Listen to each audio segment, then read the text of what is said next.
Well, the latest in business and sports over the next 1 hour, 30 minutes here on Hot Edition on 3FM 92.7, also on Kesme 107.1 in Tamale and beyond. We're live on W 93.5 in Wa and beyond. Grace, did you know this? That 61% of Ghanaians who were surveyed by the Afrobarometer survey say they are on their way out of the country. Are you one of them? Stay with us. We'll tell you the details of it shortly here on Hot Edition. Let's get into the details now. The Attorney General, Dr. Dominic Agyemang, has decided not to pursue an appeal at the Supreme Court against the acquittal of the Finance Minister, Dr. Forson, by the Court of Appeal. Dr. Forson and businessman Richard Jakpa were previously standing trial at the Accra High Court on allegations of causing financial loss of €2 million in an ambulance purchase deal, but was subsequently acquitted and discharged by the Court of Appeal on July 30, 2024, after their submission of no case was upheld by the second highest court of the land. In a notice of abandonment of appeal filed at the Supreme Court on January 24, 2025, the Attorney General indicated that his outfit had no intention of pursuing the matter. Now, we've got details of this particular notice of abandonment of this appeal filed at the Supreme Court on January 24, 2025 by the Attorney General Dominic Agyemang, indicating that indeed the Attorney General's office had no intention of pursuing the matter. Grace, we'll run through it shortly here on Hot Edition to give you a clear idea of reasons why the Attorney General has given this particular indication. And also, in fact, this is not the only case in question that we're talking about. Yesterday, the Attorney General also filed a notice to indeed discontinue this particular case against the former COCOBOD CEO, and that's Dr. Stephen Opuni, and the businessman Seydou Agongo. This is a case that has been running for over 6 years now. And yesterday we saw a legal end to this particular case that has indeed traveled all this while. We'll play to you exactly what Dr. Stephen Opuni said after the court filed the nolle, in fact, the Attorney General filed the nolle prosequi. We will get into that shortly. Today as well, we're learning, this is news just coming through here on Hot Edition, that the Attorney General, Minister of Justice, Dr. Dominic Agyemang, has again discontinued the controversial ambulance case against the former majority leader and now Finance Minister, Dr. Forson, and businessman Richard Jakpa. And in fact, if you look at the notice, it reads, and I quote, "Please take notice that the Republic, having previously served notice of appeal to the court against the judgment delivered by the Court of Appeal on the 30th day of July 2024, hereby gives you notice that the Republic does not intend further to prosecute the appeal, but that the Republic abandons all further proceedings with respect to this matter as from the date of notice." And this is the case of the Republic versus Forson, the first accused, and Richard Jakpa, the second accused as well. Grace, you have some more? Yes, Alfred. So I have the others for the case in the banking sector collapse, the accused, and then Samuel Ofosu Ampofu. So right. The one including the issue of the banking sector, it says the Republic versus Johnson Pandit, Isiama Raymond Amanfo, UT Holdings Limited, Prince Kofi Amoah, Catherine Johnson, Robert Kwesi Ama, 6 persons. It says notice of withdrawal of all offences and all charges against the first accused person under sections 591, 592 and others. It says please take notice that at the next hearing of this suit, the prosecutor, on the instructions of the Honourable Attorney General, hereby withdraws all offences and all charges against the first accused person herein under section 591 2B2 and 5 of the Criminal and Other Offences Procedure Acts 1960 at 30, and it says dated this 29th day of January 2025 at the office of the Attorney General Accra, which means it is just happening today. The other one says the Republic versus Kwabena Dufour Holder Holdings Limited, Johnson Pandit Esiama, Kwabna Dufour II, Ekonyako Dazi Dennis, Elsie Danswachre, Jeffrey Amon, Benjamin Ofori, and Kwajo Opoku Oko. And it also says notice of withdrawal of all offences and or charges against the third accused person here, Johnson Pandit Esiama. Please take notice that at the next hearing of this suit, the prosecutor, on instructions of the Honourable Attorney General, hereby withdraws all offences and or criminal charges against the third accused person herein under Section 59, Clause 1, 2B2 and 5 of the Criminal and Other Offences Procedure Act, Act 960, Act 30, also dated today, the 29th of January. And then the Republic versus Samuel Ofosu and Anthony Kweku Boabeng. It says, with notice of withdrawal of all offences and all charges against the accused persons under Section 59152B. Please take notice that the next hearing of this suit, the prosecutor, on the instructions of the Honourable Attorney General, hereby withdraws all offences and or charges against all the accused persons herein under Section 5912B2 and 5 of the Criminal and Other Offences Procedure Act of Ghana, Act 30, also dated the 29th day of January 2025 at the Office of the Attorney General. Interesting details we have it and how things are playing out right now. And really, there are questions about the play of events. Lawyer Christian Mamhes is a private legal practitioner. He followed these cases quite closely. Counsel, good evening. Thank you for joining us here on Hot Edition.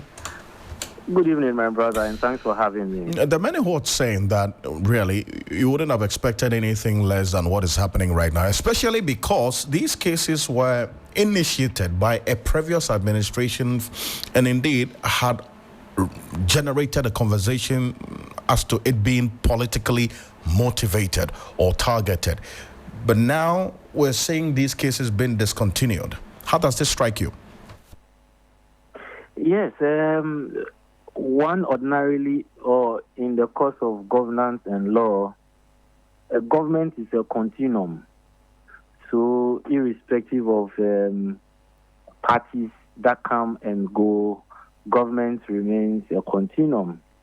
But cases that go to court, sometimes we are tempted to say that certain cases are colored politically or have political colors, or there remain certain political motivations for those. Now, those are not necessarily entertained in the corridors of law. It is indeed important to note that the Attorney General under Article 88.3 of the 1992 Constitution gives the state lawyer the mandate to conduct all cases and also defend the state against matters that may arise. Now, under the criminal procedure and the various sections that you mentioned, we have what we call nolle prosequa and then withdrawal. When it comes to nolle prosequa, it is a Latin word, which basically means that I do not want to continue with the prosecution. And the Attorney General is mandated under the Criminal Procedure Act 1960 to notify the court, and in this situation, various courts that these matters have appeared before, of its intention not to continue with prosecutions in that particular cases. Now, the difference between nolle prosequa and withdrawal are very striking in law. With nolle prosequa, when the Attorney General gives notice to the court that it does not intend to continue, leave will be granted it without necessary inquiry into it.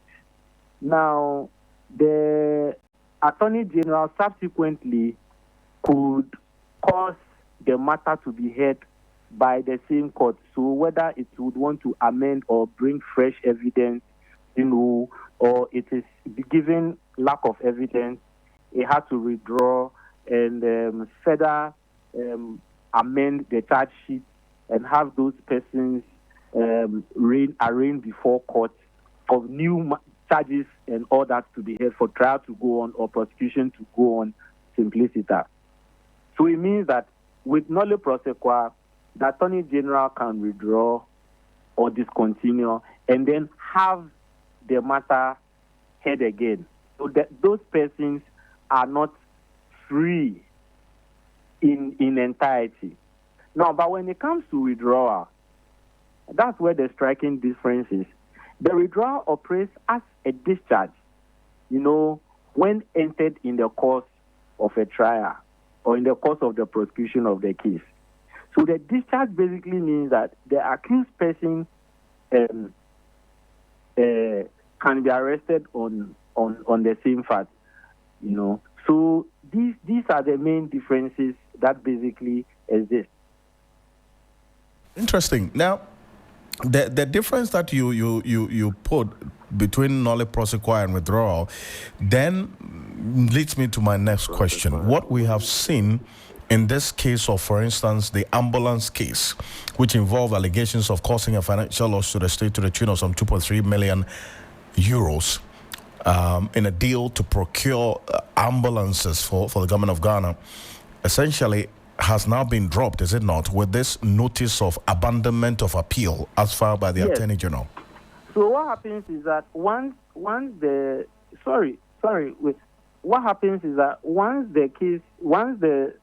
Attorney General has filed the nolle prosequi, all these cases comes to an end. All these cases comes to an end, and unless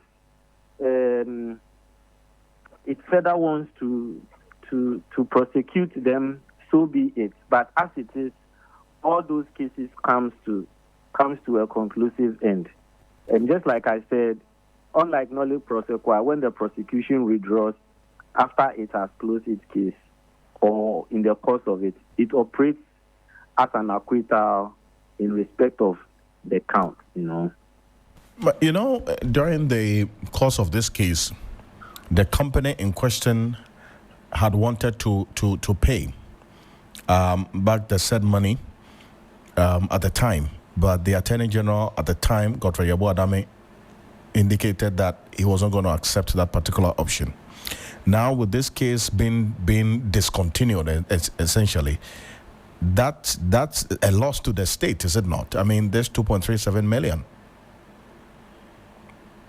Yes, I mean, it could be, and the reason why these technical areas of art exist is because maybe the state lacks evidence to prosecute these matters. So it would want to file a withdrawal so that it could have a rearrest, or it would file nolle prosequi to discontinue the prosecution for whatever it is worth. So that the parties, depending on either of the two, the parties are free from any criminal prosecutions, and considering the other, Attorney General could reopen the matter based upon whether fresh evidence or there has been some amendments to the charge sheet or evidence found.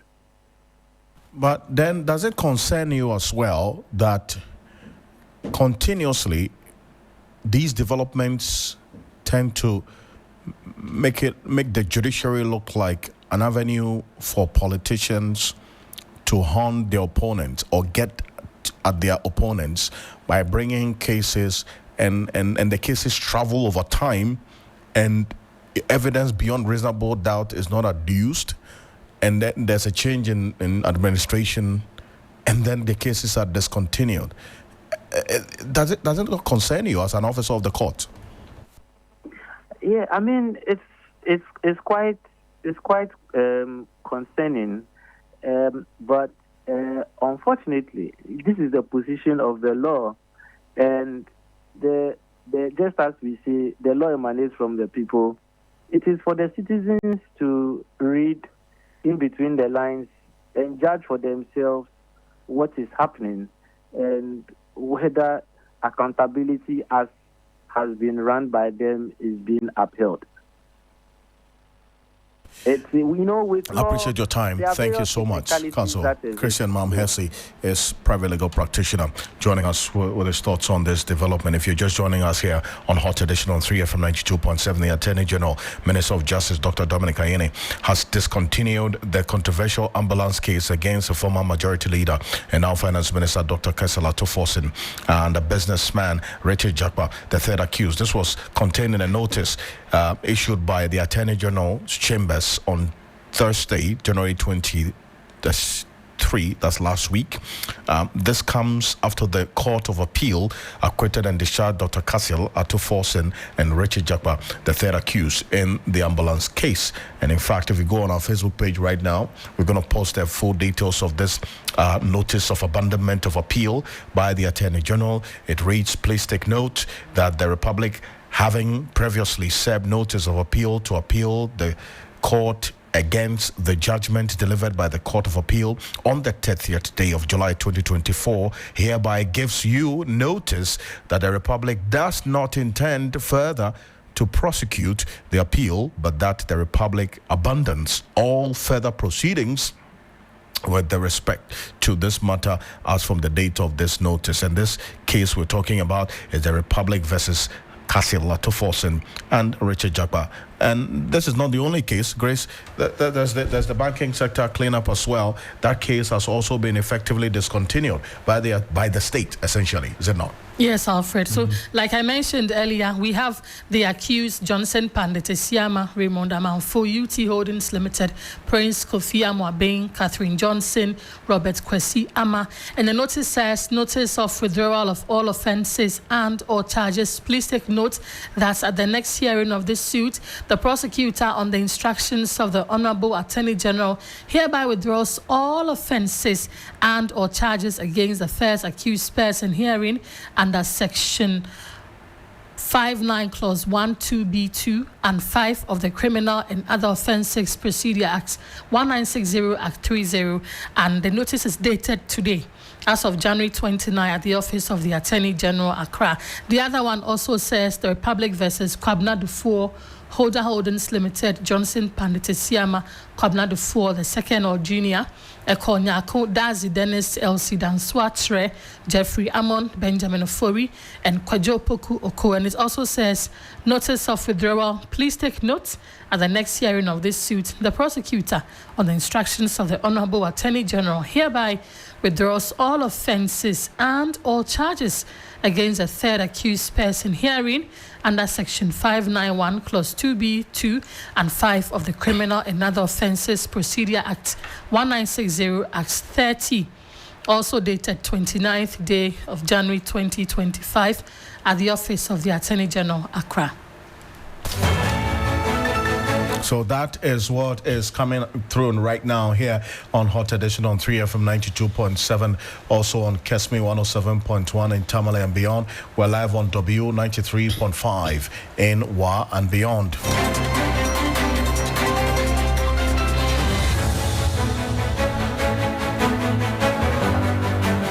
And in fact, prior to today, we also got information from the courts regarding the case of Dr. Stephen Opini as well. And the state, from what we did know yesterday, former Kokobo CEO Dr. Stephen Kwabena Opini and businessman Saidu Agongo have been acquitted and discharged of all the criminal charges brought against them by the state. It followed that request by the state that the charges be withdrawn. A state attorney, Enam Law Mensah, told the court on Tuesday, quote, that pursuant to this, the Republic had filed a notice of withdrawal. Again, in this case, the court subsequently acquitted and discharged them and also ordered the registrar of the court to notify the police CID to release their passports to them. The two, Seydou Agogo and Dr. Stephen Oponi, have over the past 8 years been facing 27 charges in court, including allegedly defrauding the state by false pretenses, willfully causing financial loss to the state, and contravening public procurement provisions. They had consistently denied the charges. Counsel for Dr. Oponi and Seydou Agogo, Samuel Kojo, and Benson Notupui told the courts they had been served with the withdrawal notice. Just for the uninitiated, let me just give you a quick background to this case. Seydou Agogo, CEO of Agricult Ghana Limited, was alleged to have fraudulently sold some substandard fertilizer to Cocoa Board with the alleged facilitation of Dr. Oponi, who was the CEO at the time. Dr. Oponi was accused of waiving a proper testing and certification of the fertilizer supplied by Seydou Agogo as required by law, which subsequently was distributed to farmers and allegedly resulted in poor yields. Their trial started in March 2018, with the Attorney General charging the two with 27 counts for allegedly willfully causing financial loss of some 271.3 million cedis to the state. The two accused persons repeatedly pleaded not guilty to all 27 charges and were on 300,000 cedis bail each, with their passports impounded. Now, this is an intriguing twist, Grace. The case on many occasions during its pendency assumed dramatic coloration, with the defense team fending off what is suggested was political prosecution and bias rather than a pursuit of justice. In March 2020, if you recall, the defense team accused the then trial judge, Justice Clemens Onyenuga, a justice of the Court of Appeal at the time, of bias when he made a plea for the retention of then President Akufo-Addo for another term in office for his visionary leadership. And this is what Dr. Stephen Oponi had to say after the court ruling yesterday. All I want to say is all power and authority belong to the Almighty God and not human beings. And then I will add that the living God I serve has disgraced and has cursed all my enemies, my persecutors, and my destiny haters. That's what I'll take. So that's Dr. Stephen Oponi, the former CEO of Cocoa Board. He is walking a free man with Seydou Agogo, CEO of Agricult as well. Grace.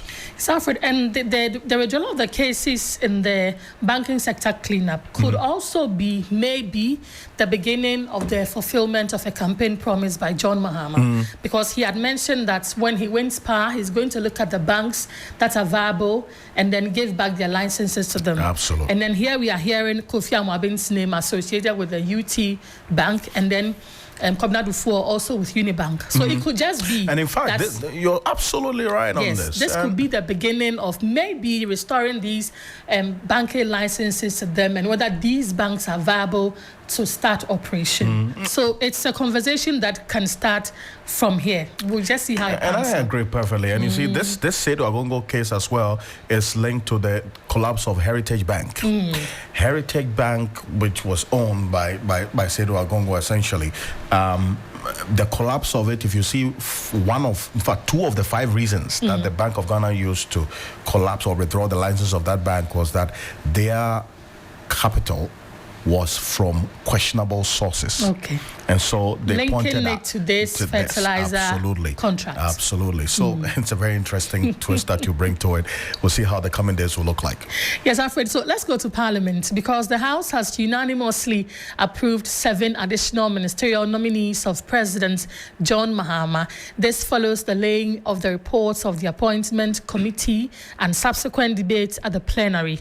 The approved nominees include Honorable Emmanuel Kwejojokum as Minister of State Designate Special Initiatives, Honorable Linda Obenewa Akwele Oklu as Minister Designate Greater Accra Region, whose vetting, anyways, has sparked a lot of conversation on social media because of the duration of the vetting, Alfred.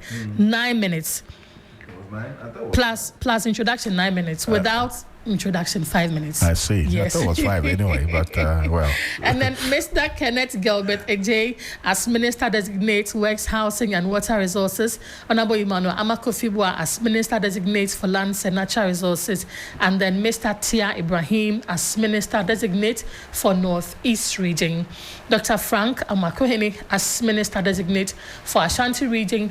And then Mr. Akamugri Atanga Denatis as Minister Designate for Upper East Region. And so that is the latest coming from the House. Some of the nominees have been approved by the House. Let's connect with Judith Brown. She has been in the House since morning, in fact, the entire week, and has details. Judith, thank you for joining us. Update us on the happenings in the House today. Right, and so, Grace, yes, I've been in the House all day, and basically the main issue that was done or completed on the floor of the House was the approval of these 7 ministers, as you rightly mentioned. But it seems that at a point, there was a bit of an issue on the Minister Designate for Lands and Natural Resources, Honorable Emmanuel Kofi Amoah, and this was based on issues that were raised on the vetting committee. If you would recall, Minority Chief Whip Frank Anodompre, during the vetting of the Minister for Lands and Natural Resources, raised the issue of the comments that Amoah made after the then President Nana Addo Akufo-Addo gave his State of the Nation address. And so, if you recall, Amoah stood on the floor of Parliament and said that the real State of the Nation address can only be judged by the people themselves. And he believes that State of the Nation has to do with economic hardship and all that. And so that statement he made on the floor, Anodompre believed, was an insulting statement to the then president, especially when he says that that was not really the State of the Nation at the time he was leading. And for the fact that he was an outgoing president, it wasn't necessary for Amoah to have raised such comments. It was insulting in his opinion. And so he was asked to apologize before the vetting committee or retract those statements. And if you would recall, Amoah did not apologize. He said that he believes that indeed those were that was the words he used were the real State of the Nation at the time. And so he doesn't believe that it was insulting in any way. Anyways, if he felt it was an insult, well, he didn't mean that, but he believed that that really was the State of the Nation at the time. And so this was the situation or the issue that was raised on the floor of Parliament by Alfred Martin, who is a minority leader now, and he said that he has not had any indication as to Amoah retracting or withdrawing or backtracking on that statement. And so they, the minority, are not really satisfied with the vetting process of Amoah. And so if they are not satisfied, it meant that they might have to subject the approval process of Amoah specifically to probably a special vote, basically. And so that was what was on the floor of the House. But after a few minutes of debate on the floor, it seemed that probably they had met at one corner, and then he came back to that final marking and said that, well, he's been told reliably that Amoah had withdrawn that statement he made about SONA, and so now they were satisfied. And then they made the usual comments on all these nominees for the 7th report, and then they subsequently approved those nominees. And so that was what really transpired on the floor of Parliament. Interesting issues there, but yes, in the end, they were able to approve those 7 ministerial nominees from the president. We also know that there was a conversation about the pension scheme for the MPs. Talk to us about that briefly. Exactly, and so that was an issue that was raised by Mahama Yarata, who is the now majority leader on the floor of the House. It seemed that he raised issues about the fact that there's not really a structured pension scheme for MPs in Parliament. And so he was saying that basically when most of the MPs leave Parliament or when they retire, it seems their lives become miserable. They are not able to really fend for themselves. And so he was raising concerns about that and said that they wanted to make sure that they start a new kind of pension scheme specifically for the MPs. And he is saying, so he is raising that and asking all the members of Parliament to back him in asking for that specific pension scheme. He's saying that most institutions, doctors, lawyers, most of them have their special pension scheme, and so he's asking that MPs also have that, so as to mitigate the problems and challenges that most of them go through after they leave Parliament. And so that was it. And of course, when it comes to issues like this, you'd realize that most of the time you'd see all the MPs backing, whether from the majority or the minority side, and that was what happened on the floor of the House. And so both the majority and minority side back that statement that was made by Mahama Ayarga, who is the majority leader, and later on a committee was set up, of which they said that Collins Dowda would chair. And so there was consensus addendum. I mean, it means that they had all agreed to the setting up of that pension scheme. And so that committee is going to sit on the case and report back to Parliament in 90 days. And that was what was ruled by the second Deputy Speaker of Parliament today on the floor of the House. Doesn't mean the House has been adjourned. When are they reconvening? Exactly, it has been adjourned, but they will be reconvening tomorrow. As to exactly what will be the agenda, we are yet to find out from the other paper that they would later send to us. But we know that there was no vetting really done today after Oliver Amoah came before the vetting or the appointments committee. And so we're yet to really know what would be happening on the floor of the House tomorrow when they adjourn at around 10 a.m. thereabouts. All right. Judith Brown, my colleague there, bringing us up to speed on happenings in the House of Parliament. Alfred. And it's live here on Hot Edition on 3FM 92.7, also on Kesme 107.1 in Tamale and beyond. We're live on W 93.5 in Y and beyond. Let's still stay a bit further on Parliament and issues that played out earlier today from Parliament. Social activist Oliver Bakavoma is also a private legal practitioner. He has apologized to members of the Appointments Committee of Parliament over a social media post suggesting some individuals were paying bribes to secure ministerial approvals. The convener of the Fix the Country movement, through his lead counsel, Nana Todadze, explained that his comments were not directed at the Parliament's Appointments Committee. According to him, his comments were not essentially specifically to the Appointments Committee of this 9th Parliament. The social activist was summoned to appear before the Appointments Committee today over his viral post, which he now says was partly not his. Let's listen to exactly what transpired at the committee today and the response that's Oliver Bakavoma gave to some specific questions asked of him by members of the Appointments Committee. His counsel as well, Nana Todadze, also responded to some questions from the members of the committee. I would want to say immediately that, one, it was never his intention to make statements disparaging the Appointments Committee. One. Two, that the statement that we see is clearly, can be seen as a double meaning or interpretation, depending upon who reads it, but certainly not a matter attacking the Appointments Committee at all. Indeed, if it's anything at all to go by, it is a statement of a whistleblower saying that some things are happening. And we have passed the Whistleblowers Act in this country, encouraging people to say what they see and to tell what they hear. This is our country. This is our laws on this planet. So I just don't want to go far, but just to say that with respect, the request for Mr. Meg on a serious matter, we're saying that this statement here and the way it's been put out, as though he intended to vilify this honorable committee, is certainly very far away from what he intended the post to be. And that the post was only intended to expose some misconduct by other third parties affecting the work of the committee. You see that, and that's the counsel to Oliver Bakavoma, Nana Todadze. The Majority Chief Whip Nelson Roxon Dapiamekpo questioned the locus of the committee of hearing the case, arguing it should be referred to the Appointments Committee of Parliament.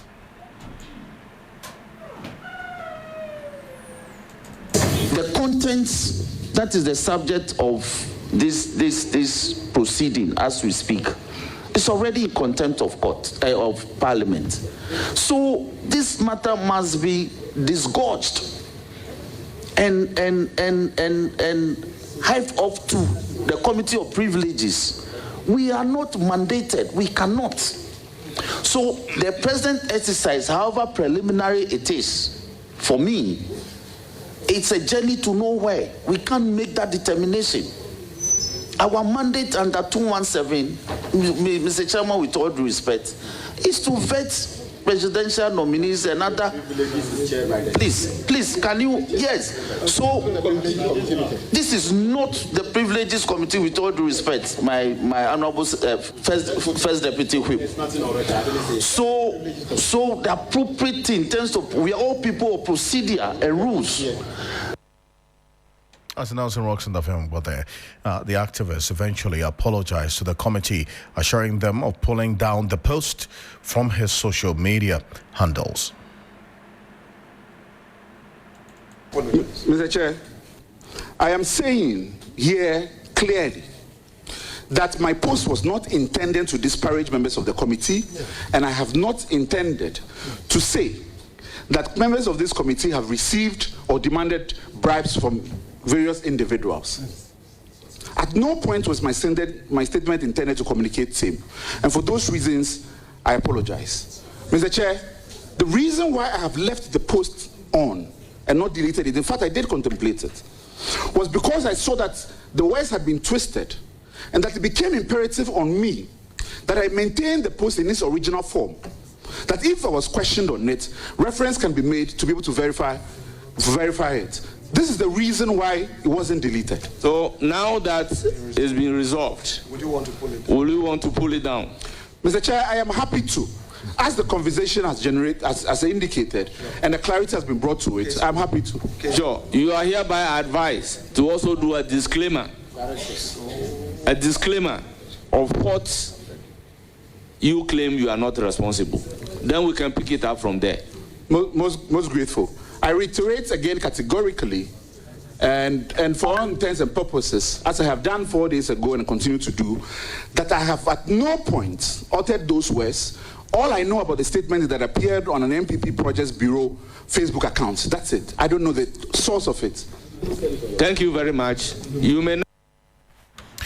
So that's Oliver Bakavomo then, and after this, he in fact has posted again on his Facebook page, and Grace is going to read that for us shortly. But I may at this point welcome the Executive Director of the African Parliamentary Network, Sami Obeng, joining us on the telephone. Mr. Obeng, good evening. Thank you for joining us.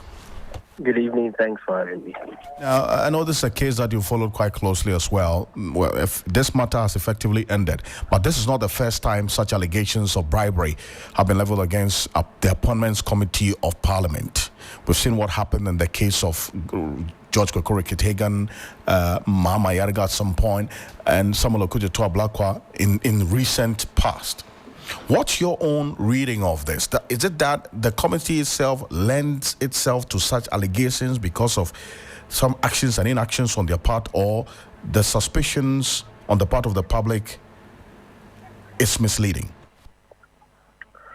Well, when suspicions grow rife in the public space and institutions do not take the necessary steps to address them conclusively, they linger on for many more years, months.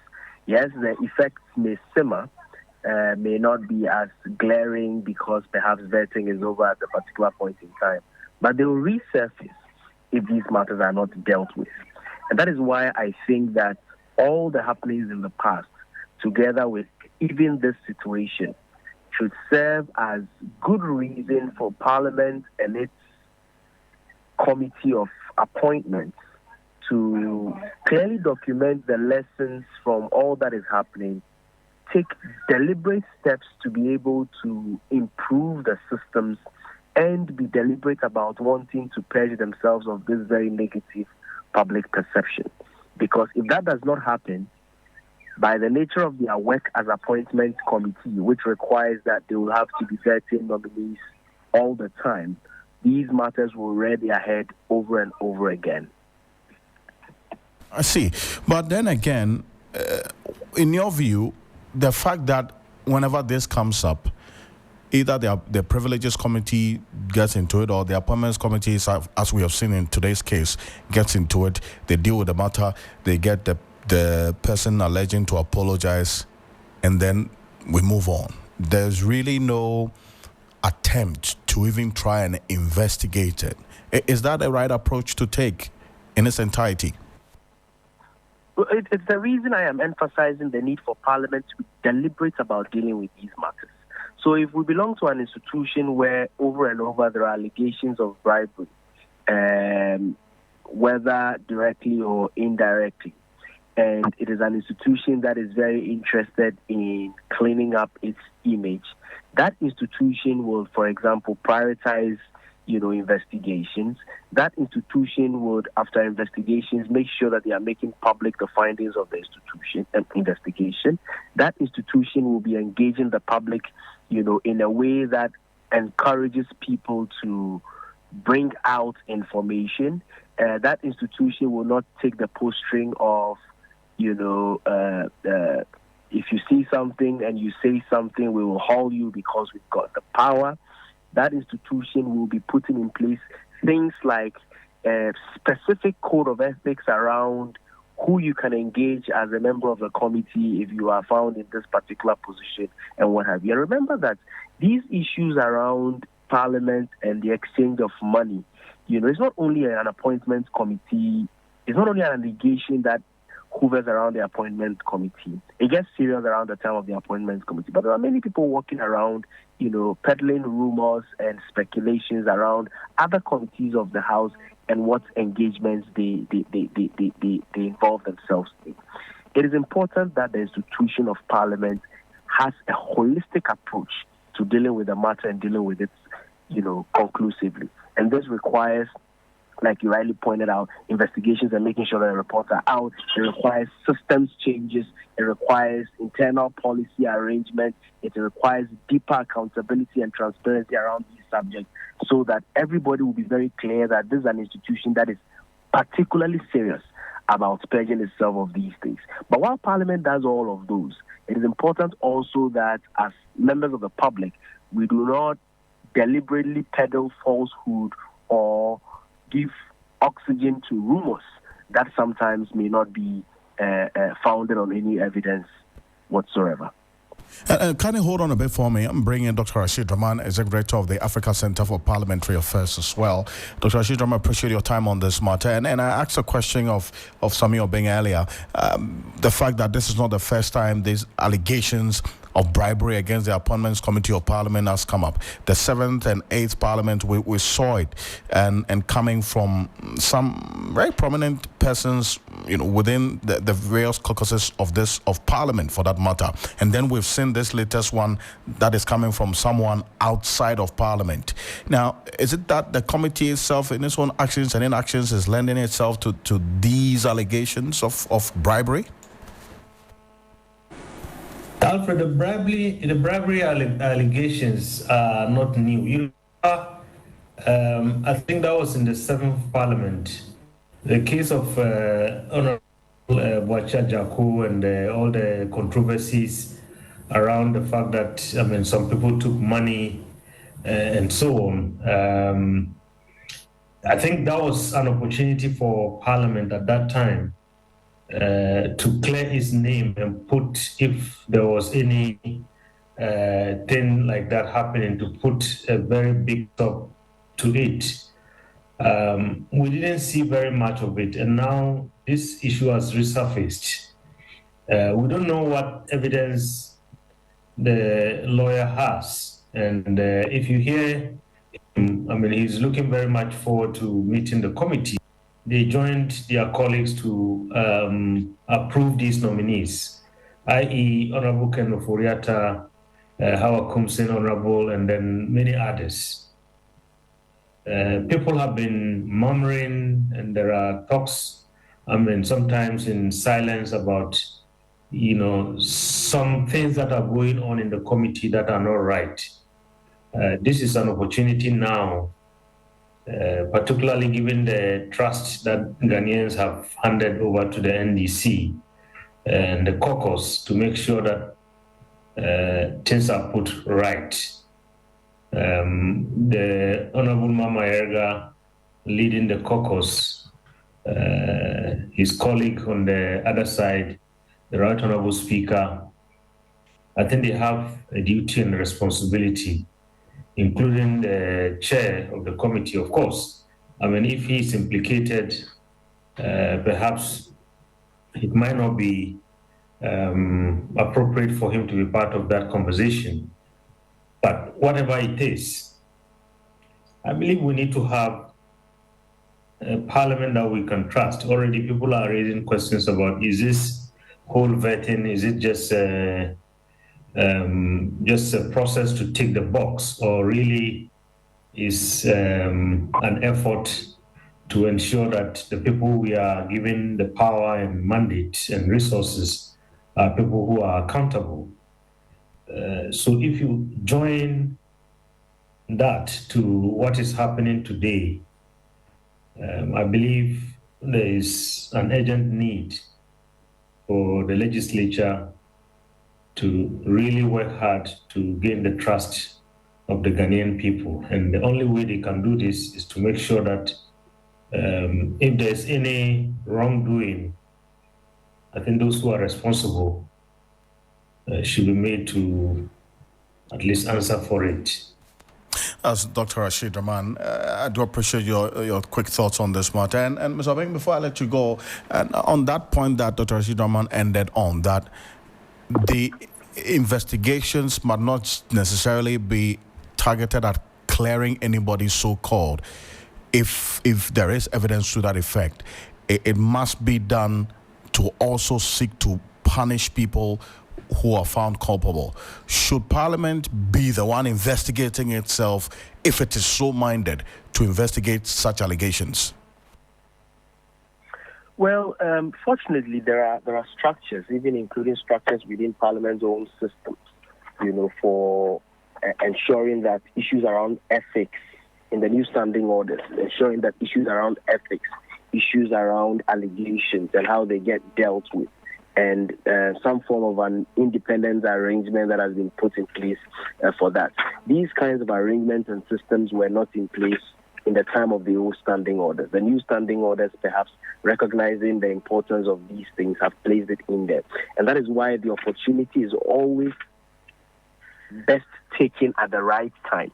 You don't leave the public feeling that, the allegations were made, and whenever these allegations are made, Parliament will just use its powers and authorities to pretend to be hauling people and putting fear of God in them, only for it to be swept under the carpet. There may be nothing at all there, but if the public is not assured in ways that makes it more reassuring, then we will continue to have these very negative public perceptions. And if Parliament has very negative public perceptions, it is not good at all for the kind of work and the kind of stature that a Parliament is supposed to have and represent. Sami, appreciate your time on this. Thank you so much. Samuel Bing is the Executive Director of the Africa Parliamentary Network. Also, you heard Dr. Rashid Rahman, Executive Director of the Africa Center for Parliamentary Affairs, joining us. Gentlemen, appreciate you for joining us here on Hot Edition. We're also live on Kesme 107.1 in Tamale and beyond. We're live on W 93.5 in Wa and beyond. As always, we're very, very interactive. Keep your thoughts, views, comments, and opinions coming through right out to you and to the rest of the world. We'll go for this quick break. When we're back, Michael Obodo is standing by with the business news. Stay with us. 92.7 3FM presents Fit Start Walk. Kick off your year the right way. Join us for a morning of exercise, networking and relaxation. Date Saturday, 1st February 2025. Time 5:30 a.m. Starting and ending point Aviation Social Centre. Call to register 053 2300 927. Fit Start Walk. Don't miss out. Come walk with us.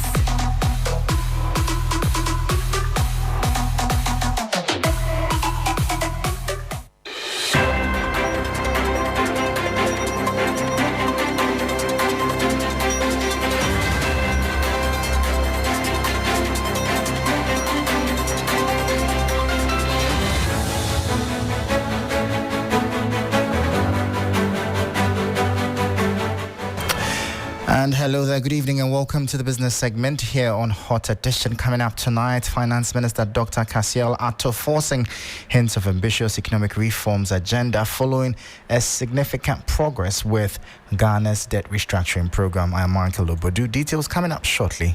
Please stay.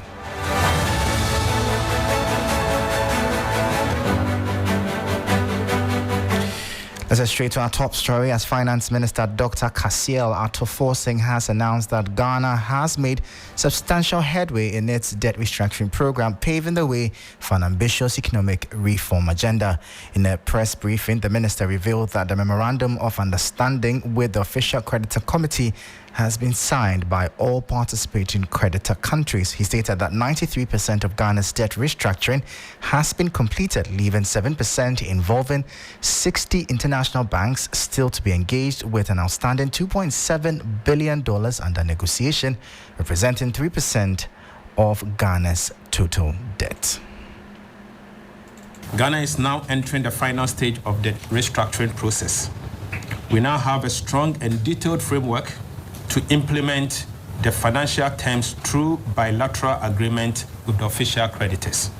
We also hope to make further progress with our commercial creditors in the coming weeks to reach a mutual beneficiary solution for the debt treatment. We take this opportunity to appreciate the efforts and support so far by the external commercial creditors and urge them to support us to complete this process as soon as possible. With this progress on the debt restructuring, we will now focus our economic recovery through the implementation of an ambitious reform agenda, fostering strong and inclusive growth for all Ghanaians. We thank you all so much for your attention. Thank you. You heard the Finance Minister Dr. Kasiel Ato Forcing speaking there. Meanwhile, a senior lecturer at the University of Professional Studies, Accra, Dr. Eric Boakye-Iyadom, has welcomed the signing of the Memorandum of Understanding with the Official Creditor Committee, stating that it will have a positive impact on the economy. According to him, this development is expected to create a favorable business environment, attract investments, and promote economic growth. The signing of this MOU too is expected to increase investors' confidence. You see, whenever there is a fiscal stability, investors are sure that there will not be erratic changes in terms of government tax policies. If this MOU was not signed or the terms were varied, then government may be forced to be able to introduce a certain tax to get some revenue to pay off some debts. That probably might have gone up as a result of varying the terms. But the terms that were agreed in the media budget, are consistent and are the same thing that the MOU have been signed on. So the investors' confidence that we're expecting to continue is also will influence exchange rate. When investors are not in a hurry to move their money out of the country, it brings some stability to the city. That was senior lecturer at the University of Professional Studies, Accra, UPSA, Dr. Eric Boakye-Iyadom. Now, finally, a pressure group forum for development and accountable governance is sounding the alarm on alleged corruption and financial malfeasance at the Ghana Ports and Harbours Authority, GPHA. The group claims that despite calls to the Director General, issues of corruption and conflict of interest at the logistics session have gone unaddressed, resulting in missing assets. At a press briefing, Senior Research Fellow Nana Kojo Abam urged the government to step in and take action. Between the last quarter of 2024 and early January, our investigations have established that about 10 new trailers, and these are heavy-duty equipment, cannot be found in the Ghana Ports and Harbours Authority.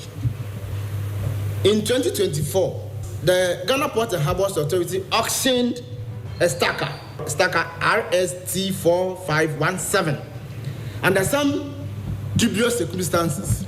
Now, when they auctioned this stacker to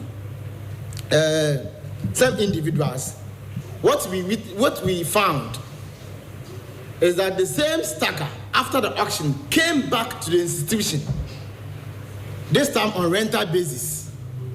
So the question you're asking is If you need the stacker for your operations, why do you auction it and go back and rent the same stacker for your operations?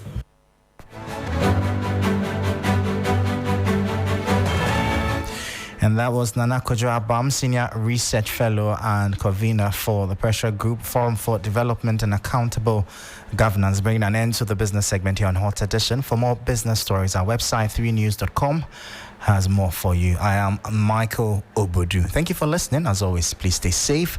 Up next, sports.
Good evening and welcome to the sports segment here on Hot Edition. My name is Akosia Eje. We start from the Ghana Premier League, where the 2022-2023 champions, that's Medeama, have appointed former Accra Lions coach Ibrahim Tanko as their new manager. Tanko signed a 2.5-year deal with the Takwa-based club, and this is what he had to say during his unveiling. I feel blessed because I knew Medeama not today, and I'm friends to the president, I think almost 6 years or 7 years. So, and today I'm here, I find a new home. So definitely I'm feeling happy. Yes, because Medeama Sporting Club is one of the biggest in the country. When you look at the last 10 years, what the team achieved with all the infrastructure, and yeah, I think it's a very good choice for me. I think I can make it happen here. That was Ibrahim Tanko, new coach for Medeama SC, but we still stay in his camp for a while, as my colleague Frances Hema of Connect FM has reacted to the news of Tanko joining the former Ghana Premier League champions.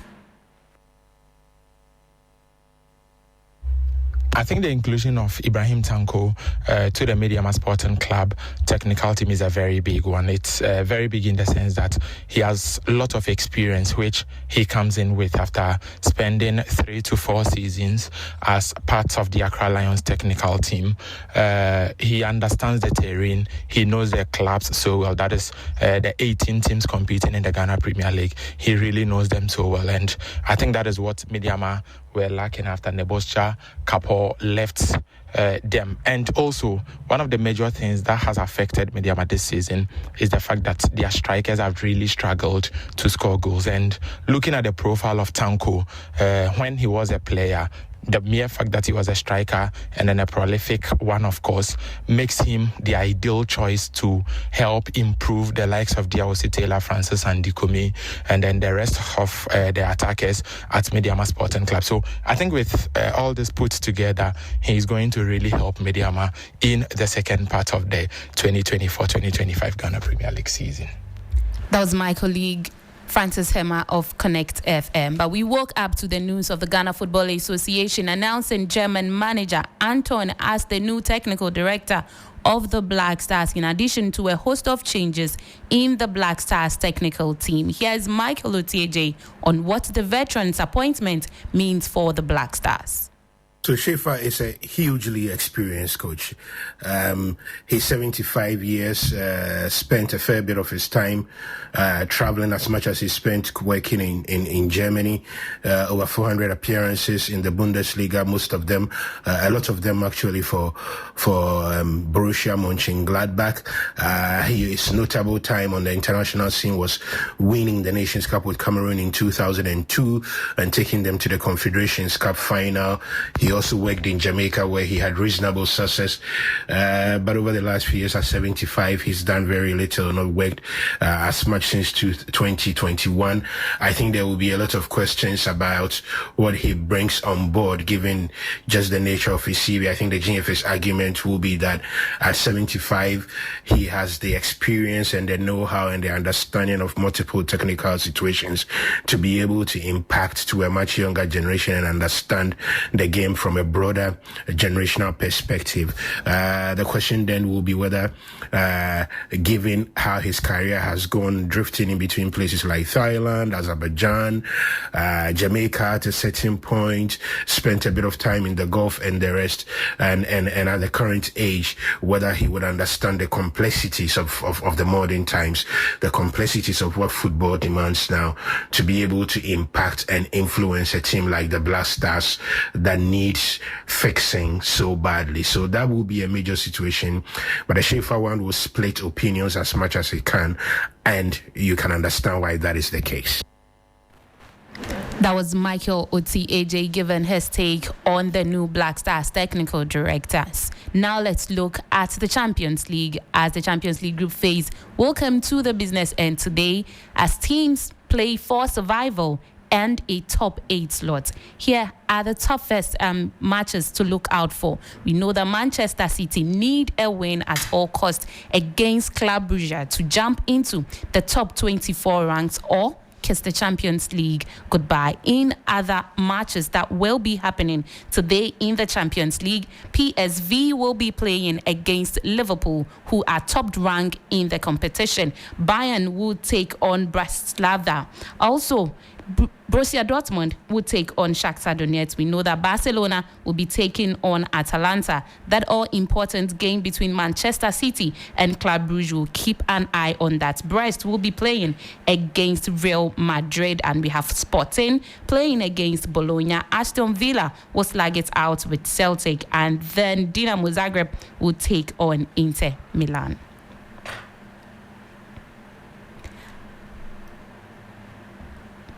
Also, now we go to listen to what Manchester City boss Pep Guardiola have to say, as he's been assessing his side's chances ahead of the important game against Club Brugge. It's not personally for me, it's for the club, and of course it will be not good, but I'm not thinking about that right now. So I know for all the people concerned about what's going to happen in qualifying, I appreciate it, your concern, and all of you to don't qualify, but I'm thinking we're going to do it. Well, that's Pep Guardiola, who is manager for Manchester City. That's it for the Sports on Hot edition. My name is Akrofi AJ. For more sports, follow us on all of our social media and check on our news outlets as well. My name once again is Akrofi AJ.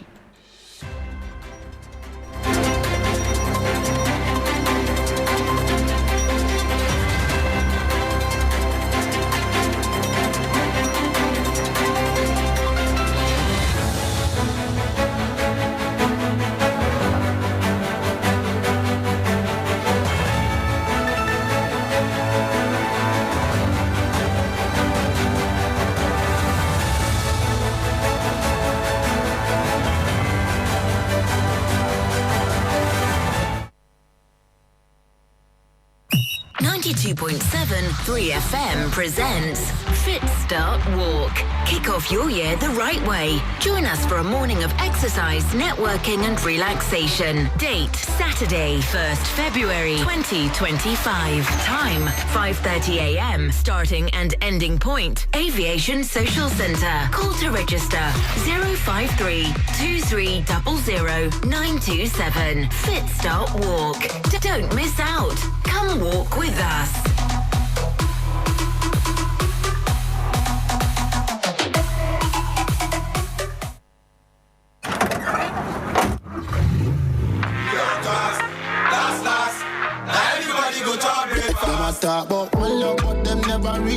Hey, ready to make your drive home epic? It's the 3FM Drive with the one and only Giovanni Killen right here on 3FM 92.7. Weekdays, 3 p.m. to 7 p.m. We're transforming your commute into a top-tier experience. Need a pick-me-up? Our music belt is pure energy, pure vibes. Stay ahead with the Drive Sports, bringing you the latest scores and highlights. Curious about the stars? We've got all the hottest trends, celebrity profile interviews, plus DJ faculty has got you.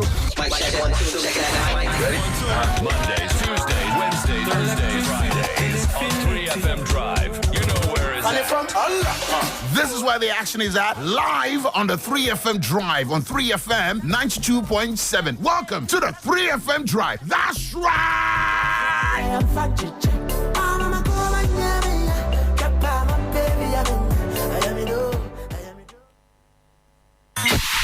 Accra, Ghana, Africa, and worldwide. Join us on Inspirational Gospel Mix this and every Sunday.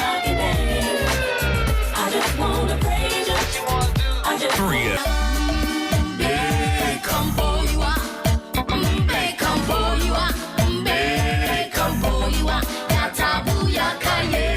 What is your favorite scripture? Well, my favorite scripture is Romans 8:28, and it says, all things work together for the good to them that love the Lord. Kwame, that is absolutely my favorite scripture. Yes, your Inspirational Gospel Mix, a moment to get inspired with the best of inspirational songs and interviews to get you prepared for the new week on every Sunday, 8 p.m. to 10 p.m. with me, your big brother, Kwame Adu, mixing G, mixing gospel. You can't miss it. You are blessed as you listen. 3FM 92.7. Did you know that 1 in 4 Ghanaians have high blood pressure but don't even know? And worse, over 36% of 92.7 3FM presents Fit Start Walk. Kick off your year the right way. Join us for a morning of exercise, networking and relaxation. Date Saturday, 1st February 2025. Time 5:30 a.m. Starting and ending point Aviation Social Centre. Call to register 053 2300 927. Fit Start Walk. Don't miss out. Come walk with us.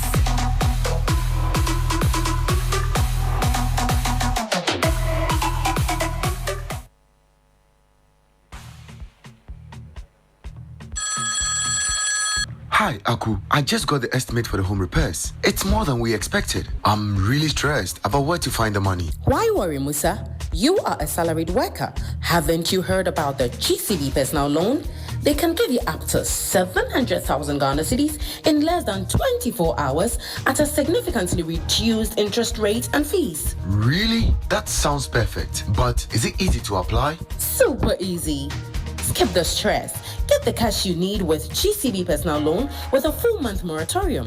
Just visit a GCB bank branch near you or call 0302 634 922. Toll free 0800 422 422. No hassle, no stress. Wow! I just got a notification. The loan is already in my account. Skip the stress and get the cash you need with GCB personal loan. Visit a branch near you today. T's and C's apply. GCB Bank, your bank for life. Follow us on social media for more updates. Accra gets busy on this frequency. 92.7 3FM.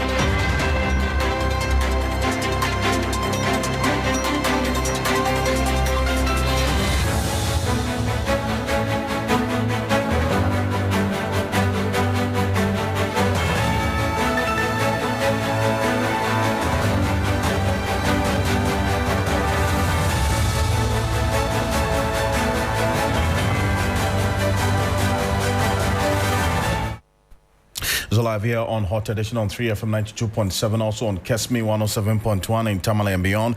We're live on W93.5 in Wa and beyond. Now, we're getting information right now that the Minister for Food and Agriculture, Eric Opoku, has announced the government's intention to terminate the contract awarded for the construction of the Poalugu Dam.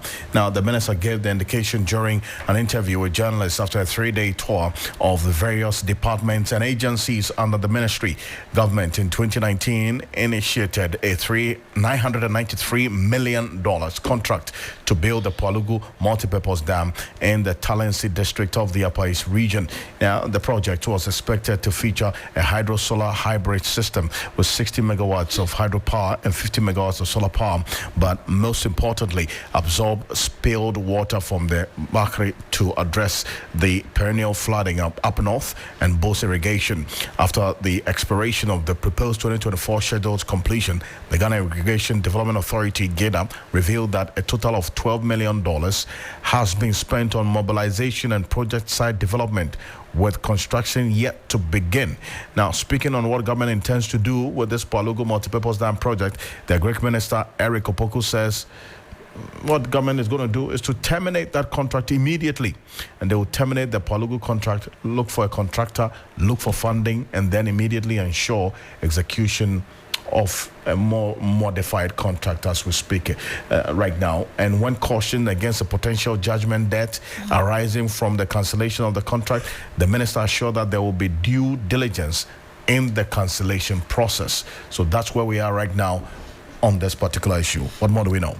Alfred, let's go to Parliament, because the Africa Center for Security and Counter-Terrorism has expressed grave concerns over recent revelations regarding institutionalized protocol recruitment practices within Ghana's security agencies. The Minority Leader, Alexander Penyoma, during the vetting of the ministerial nominee for defense, Dr. Omanebo, publicly acknowledged the existence of parliamentary protocol in security service recruitment when he stated that the nominee should not deny him his recruitment allocation merely because he had grilled him at the vetting committee. Let's listen to him.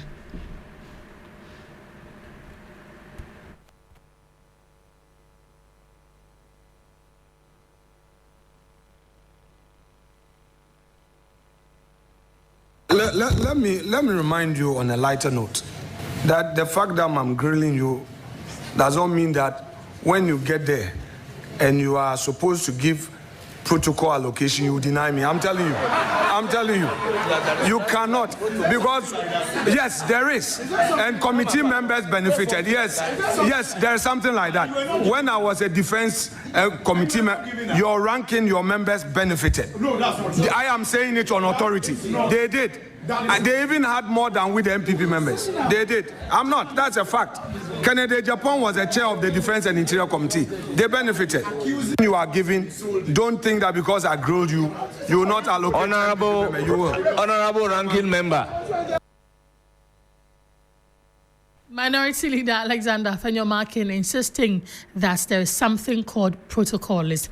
But the Africa Center for Security and Counter-Terrorism in a statement says the developments represent not merely a procedural irregularity, but a fundamental threat to national security architecture. The center is demanding a probe into the matter. Let's speak to Emmanuel Cotin, Executive Director of the Africa Center for Security and Counter-Terrorism. Mr. Cotin, thank you for joining us. This has become a common practice known by most Ghanaians. Politicians are even alluding to it. Why do you express surprise in your release? Well, thank you for having me, and very good evening to your cherished listeners. But it's not funny any longer. You see that Parliament credibility is on the line here. And we feel that this institutionalized protocol recruitment within our security services has always remained hearsay or speculation, until no mean a person than the minority leader coming out publicly at no fora than the vetting committee to say that they get protocol enlistment. Look, we have identified very critical concerns about these revelations. And first among them is that we feel that it will create a political aligned faction within our security agencies.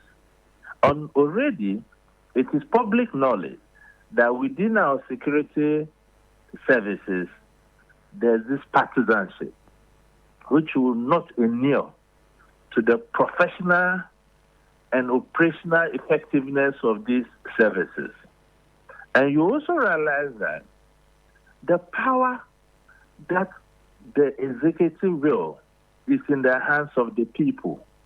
So if there is erosion of public trust in our security institutions, you can imagine the potential fallout.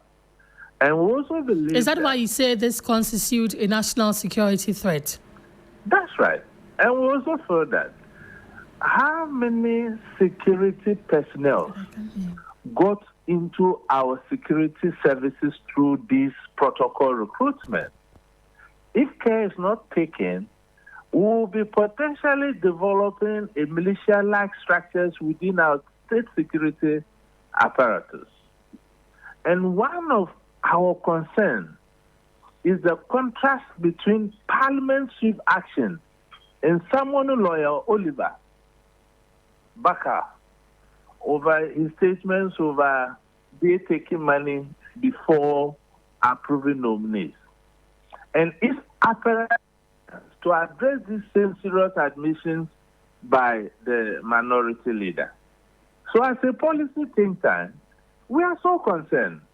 That's why we feel that in the circumstances, Parliament should immediately summon the minority leader before the Parliamentary Privileges Committee to substantiate this statement.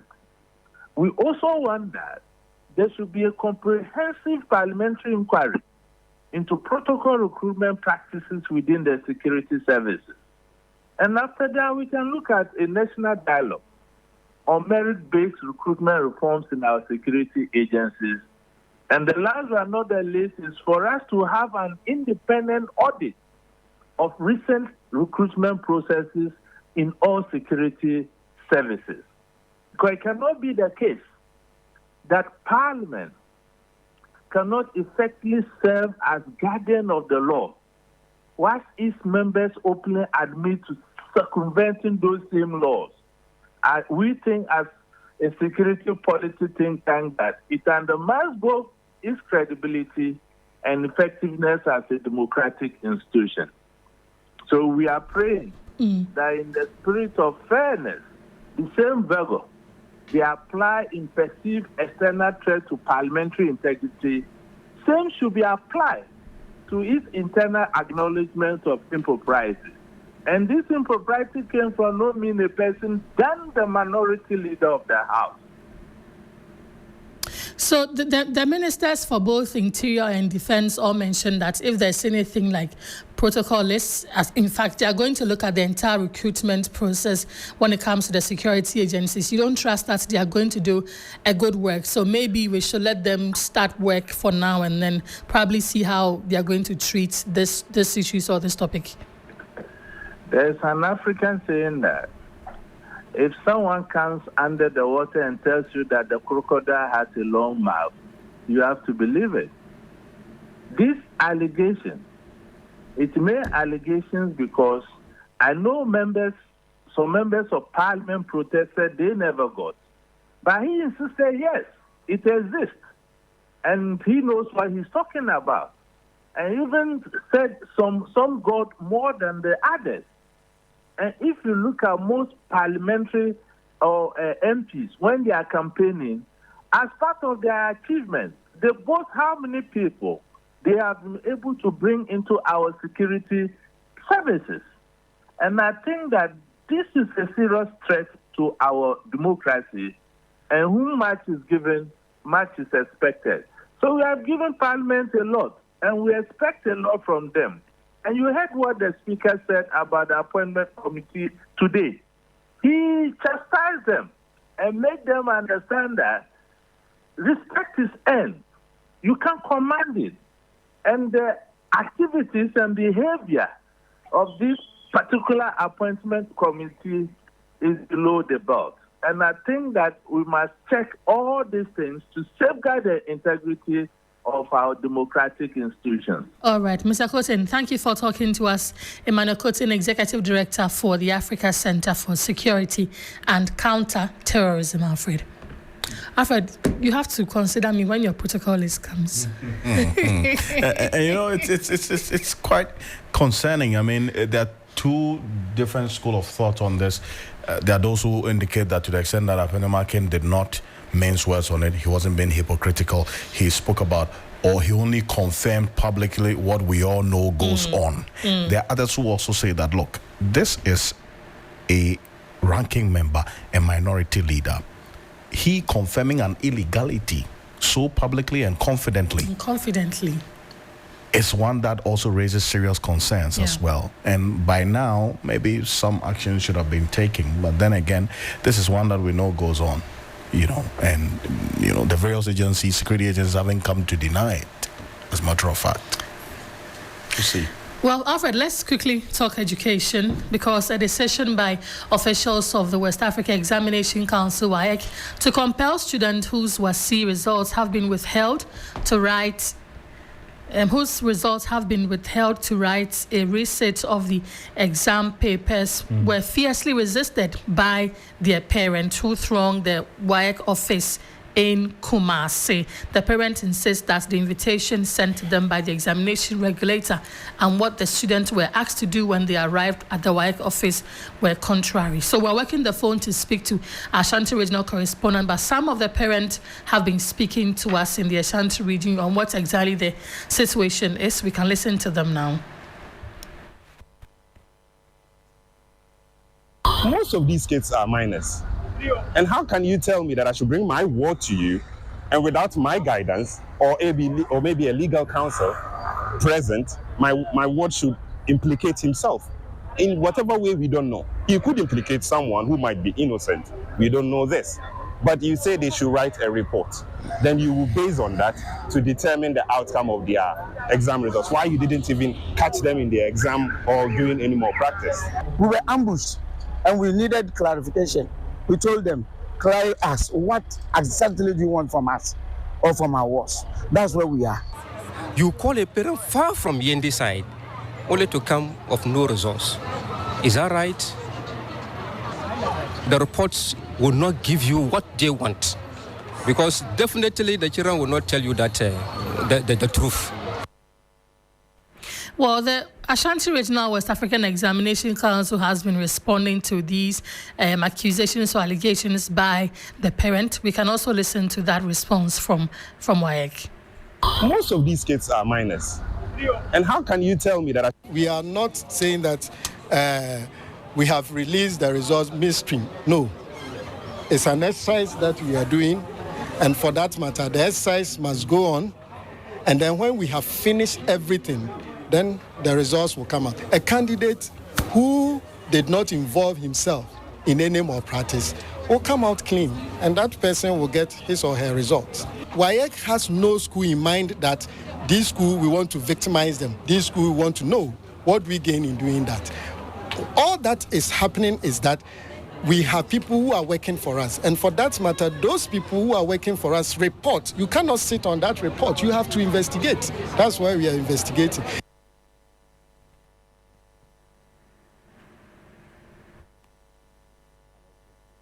So that was the response from the Director of Certificates at WAEC and SH upon responding to those concerns by some parents. Let's speak to the Western Regional PTA Council, because we know that in the course of this week, that was on Monday, they also issued a release on a similar situation on why WAEC is withholding some results of some students and what this means to the future or the education of these students. We have been joined on the phone by Mr. Vroom Laye, who is an executive of the Western Regional PTA Council. Mr. Laye, what has been your engagement with the WAEC in relation to the issues you raised in your press release?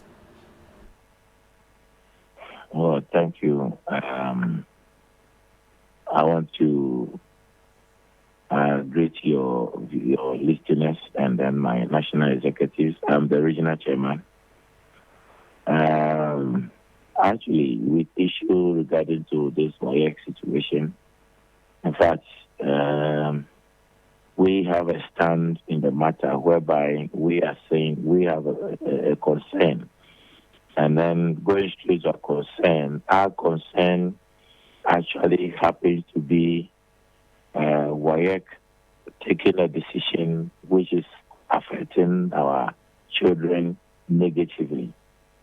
We are saying that we are never against WAEC doing its job by investigating any malpractices and other things. We are saying we are not condoning any wrongdoing by our children. But what we are saying is that WAEC is doing the right thing at the wrong time. We are saying what WAEC is doing now is unacceptable. WAEC is punishing our children and then later trying to call them to hear them out. It has never happened. When you punish somebody before you want to give the person a listening ear, it never happens like that. Rather, WAEC knew very well that the last paper of these children was 20th September 2024.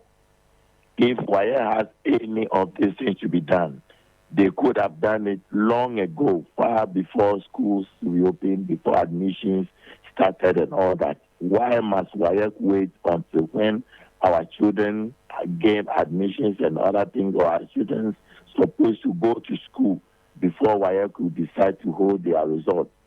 This is unacceptable. As I speak to you, we are saying that WAEC is ruining the future of our children because some of these children, where they are coming from and situations around them, this is the only time they've gotten certain favors to go to school. Failure to go to school this time, it means that they are going to stay away from school forever. I'm sorry, but we're running out of time. Let me just quickly ask you to answer briefly for me. What is your next line of action after this press release? We have engaged.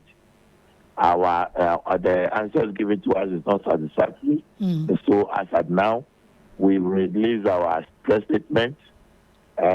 We've given them an ultimatum. We are waiting. Now, if time elapses and nothing is done about it, yes, we will take our actions. What is the duration of the ultimatum? Actually, we give them we are hoping by Monday we should hear a good thing from them. By Monday. Okay, when you say you will take your actions, what are the options you want to explore? Well, I said earlier that they've so far wounded their children. They've created a problem for us. And then we have loss of the land.